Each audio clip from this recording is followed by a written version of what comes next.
भाइयों नमस्कार। मैं डॉक्टर जयवीर सिंह पवार गुर्जर उत्पत्ति चैनल के माध्यम से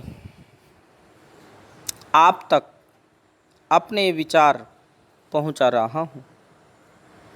भाइयों, लोग कहते हैं कि गुर्जर चोर हैं,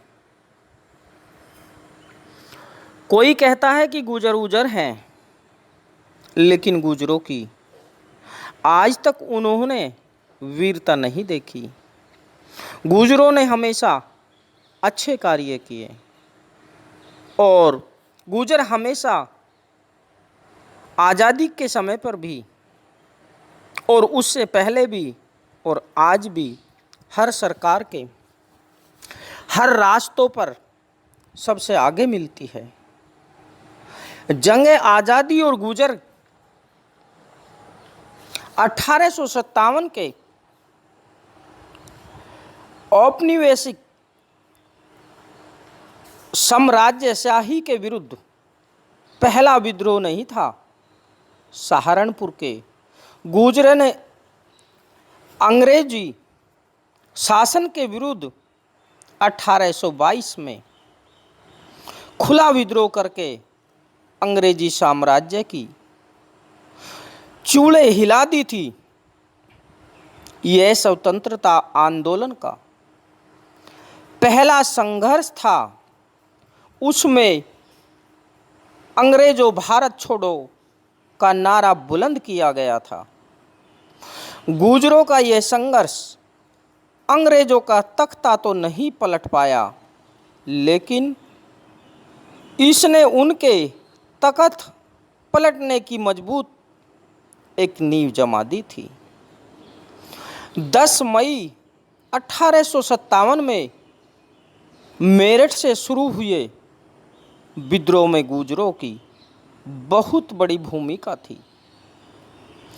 मेरठ से दिल्ली पहुंचने वाले विद्रोह सैनिक के साथ सबसे अधिक गुर्जर थे, क्योंकि मेरठ में जिन 2 रेजिमेंट ने विद्रोह किया था, इनमें करीब 2200 सैनिक थे।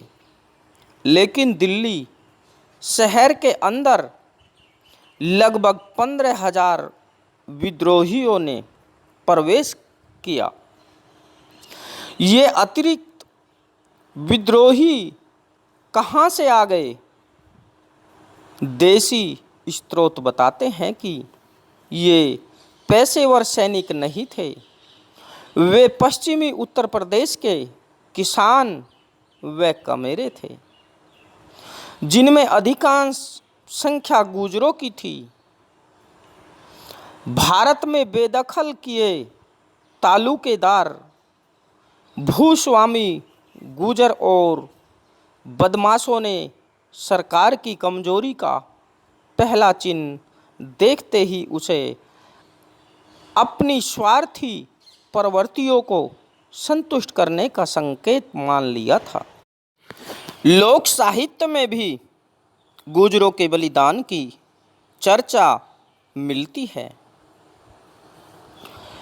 अंग्रेजी सत्ता को खुली चुनौती देने वाले गुर्जरों को अंग्रेजों ने बर्बाद करने में कोई भी कोर कसर नहीं छोड़ी थी।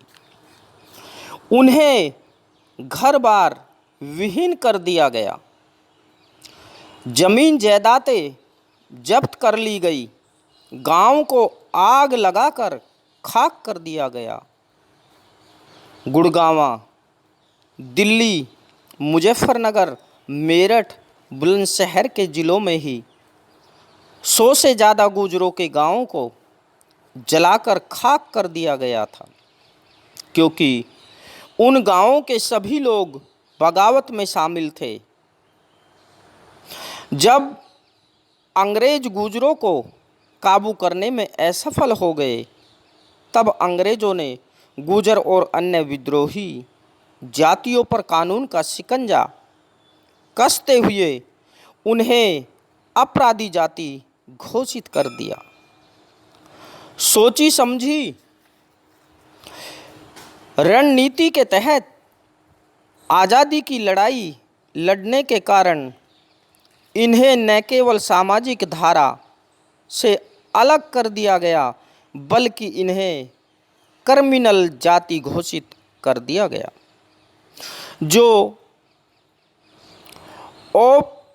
औपनिवेशिक नियमों को नहीं मानते थे और उन्हें बार बार दौड़ते थे।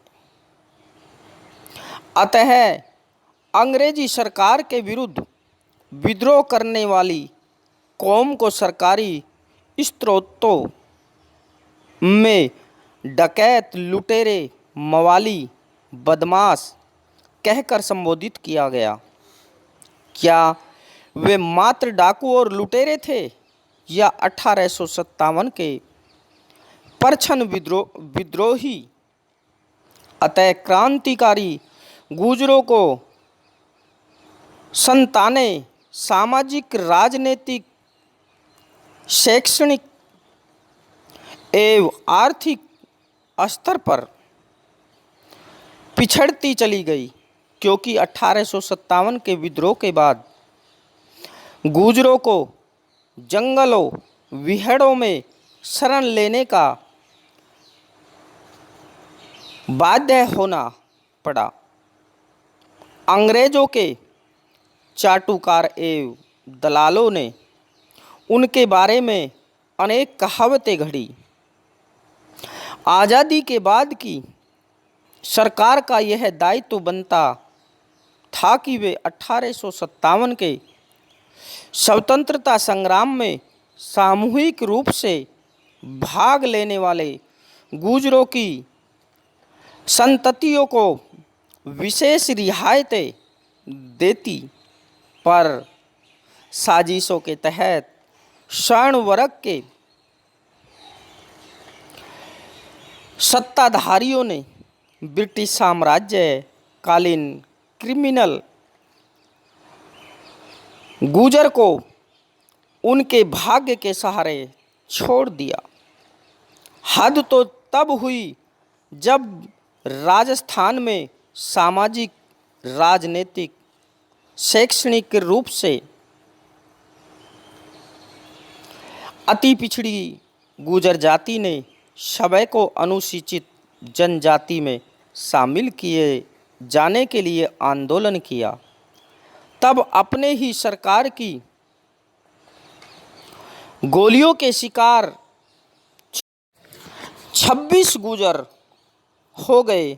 राजस्थान की सरकार ने गुजरों के साथ ठीक वैसा ही व्यवहार किया जैसे 1857 में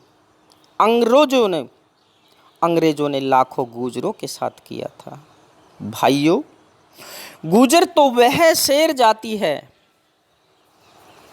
जो कि हमेशा बलिदान ही बलिदान देती आ रही है और हर जंग में गुजर जाति सबसे आगे रहती है। आज मन आई बातें हर व्यक्ति कर रहा है कि गुजर चोर हैं, गुजर इतिहास चोर हैं। गुजरों ने कभी किसी की चोरी नहीं की थी। गुजरों ने तो हमेशा देश की रक्षा की। वह वतन के लिए अपने प्राणों का बलिदान भी दे गए थे। गुजर जाति की सामाजिक परंपराएं शरणागत्य की रक्षा, जो भी अपने शरण में आता है हमेशा उसकी रक्षा करती है। प्रण का पालन, वह अपने कहे हुए शब्दों का, अपने प्रणों का पालन करते हैं। आज़ादी की रक्षा, देश की रक्षा, हमेशा आज़ादी के लिए, देश के लिए अपने प्राणों की आहुति देकर भी उन्होंने रक्षा की थी। नारी की रक्षा, निर्भीक जीवन, हमेशा उन्होंने निर्भीक ही जीवन जिया है। वह किसी से डरते नहीं हैं, किसी से अपना कोई भी मतलब नहीं रखते हैं। केवल वो अपने कार्यों में व्यस्त रहते हैं। जय गुजर जाति की। भाइयों नमस्कार।